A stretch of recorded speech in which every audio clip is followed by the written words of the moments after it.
नमस्कार students. NCERT गणित कक्षा 10 प्रश्नावली 9.1 में आप सभी का बहुत बहुत स्वागत है। तो आज हम प्रश्न संख्या 2 हल करेंगे। तो पढ़ते हैं प्रश्न को, और प्रश्न के साथ साथ मैं आपको इसका डायग्राम भी समझाता चलूँगा। आंधी आने से एक पेड़ टूट जाता है। देखिए, माना कि ये कोई पेड़ है, ये हमने एक पेड़ ले लिया और ये होगी आपकी ज़मीन हो गई, जिसको हम क्षैतिज रेखा ही बोल सकते हैं। तो पेड़ हो गया ए बी, माना ए बी कोई h मीटर लंबा कोई ये पेड़ है, ठीक है। अब आगे पढ़ते हैं। और टूटा भाग इस तरह मुड़ जाता है, माना कि ये जो पेड़ है यहाँ से बिंदु C से, जो कि x मीटर ऊपर है, यानी कि ज़मीन से x मीटर के ऊपर है, ये यहाँ से टूट जाता है। अब जब ये भाग x है और जो बाकी जो भाग बचा है ये BC है, क्योंकि पूरा भाग यहाँ h है, तो ये आपका बचेगा h माइनस एक्स।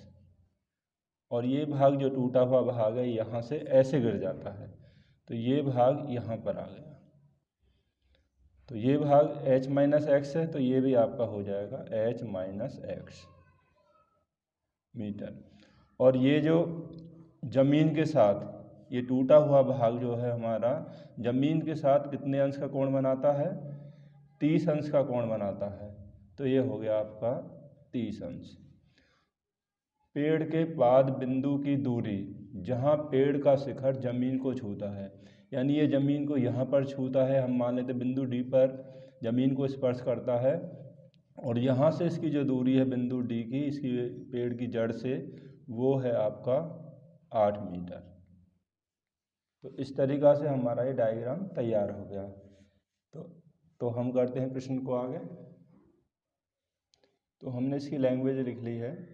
माना ए बी एक h मीटर ऊंचा पेड़ है, जो x मीटर की ऊंचाई पर स्थित बिंदु C से टूटकर गिर जाता है, तथा टूटा हुआ भाग ये BC, ये जो इधर आया है, ज़मीन के साथ 30 अंश का कोण बनाते हुए पेड़ की जड़ A से, यहाँ 30 अंश का कोण बनाता है, पेड़ की जड़ A से 8 मीटर की दूरी पर स्थित बिंदु D पर भूमि को स्पर्श करता है, यहाँ पर। ये इसकी लैंग्वेज हो गई। अब हम लेते हैं समकोण त्रिभुज, क्योंकि ये पेड़ है, ये इसके साथ यानी कि सीधा समकोण बनाता है समकोण त्रिभुज ACD में। तो समकोण त्रिभुज ACD में tan थीटा, यानी कि tan, अब थीटा का मान कितना है यहाँ पे 30 अंश, तो tan होता है आपका लंब बटे कर्ण, तो इसके लिए लंब ये हो जाएगा सामने वाली भुजा, यानी कि AC। tan थीटा होता है लंब बटे आधार, तो लंब बटे आधार यानी कि AD। तो लंब ये हो गया और आधार ये हो गया। अब हमने tan इसलिए लिया है क्योंकि यहाँ पर हमें अभी इसकी वैल्यू ज्ञात करनी है AC की, और ये आधार हमको दिया हुआ है। तो tan 30 का मान होता है 1/√3। अब AC हमारे पास यहाँ x है और आधार दिया हुआ है 8 दिया हुआ है, यहाँ से क्रॉस मल्टीप्लाई कर लीजिए, इसकी से मल्टीप्लाई करेंगे तो हो जाएगा √3x बराबर 8 की इसमें करेंगे तो 8 × 8, और x इक्वल टू, तो x बराबर हो जाएगा 8/√3। यहाँ पर √3 हो गया, तो यानी हर का परिमेयकरण कर लेते हैं, √3 से अंश और हर दोनों में गुणा कर लेते हैं, तो x बराबर हो जाएगा, ये हो गया 8√3 से √3 में करेंगे तो 3, ये हमें x की वैल्यू प्राप्त होगी। इसको हम इक्वेशन यानी समीकरण 1 मान लेते हैं। अब हम पुनः त्रिभुज इसी में लेंगे ACD में ही, क्योंकि हमें तो पेड़ की ऊंचाई जो h है ये निकालना है। तो हम यहाँ लिखते हैं दोबारा से, पुनः समकोण त्रिभुज ACD में। अब ACD में अब हम यहाँ लगाते हैं साइन थीटा, यानी कि साइन 30 अंश। साइन होता है आपका लंब बटा कर्ण, तो लंब हो गया यहाँ पर ये AC, तो 30 के लिए लम्ब हो गया और कर्ण हो गया आपका 90 के सामने वाली भुजाई कर्ण होगी, तो कर्ण हो गया आपके पास CD। sin 30 का मान होता है 1/2।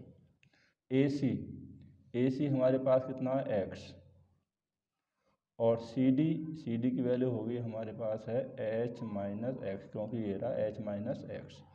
यहाँ से फिर से क्रॉस मल्टीप्लाई कर लीजिए, इसकी 1 में मल्टीप्लाई करेंगे तो हो गया h माइनस एक्स बराबर 2 की इसमें करेंगे तो हो जाएगा 2x। तो h की वैल्यू निकालनी है तो h बराबर, तो ये माइनस के x हैं तो इधर जाके हो जाएंगे आपके प्लस के, तो ये 2x प्लस x, तो h बराबर हो जाएगा 2x और x कितना हो गया 3x, या h बराबर, अब x का मान अभी हमने निकाला था कितना था 8√3/3, तो यहाँ पर हम रख देंगे x का मान, ये हो गया x का मान रख दिया, 3 से ये 3 कैंसिल हो जाएगा, तो h बराबर कितना हो जाएगा 8√3, और h हमने क्या माना था, हमने माना पेड़ AB की ऊंचाई, यानी कि जो पेड़ ये है वृक्ष है इसकी ऊंचाई हमने h मानी, तो इसलिए लिख देंगे, इसलिए पेड़ की ऊंचाई बराबर 8√3 मीटर। अगर हमें प्रश्न में ये पूछता कि पेड़ जिस ऊंचाई से टूटा था वो ऊंचाई बताइए, अगर हमें ये x का मान पूछता तो x का मान ये होगा, यानी पेड़ इस ऊंचाई से टूटा था और पेड़ की कुल ऊंचाई 8√3 मीटर। Thanks for watching this video.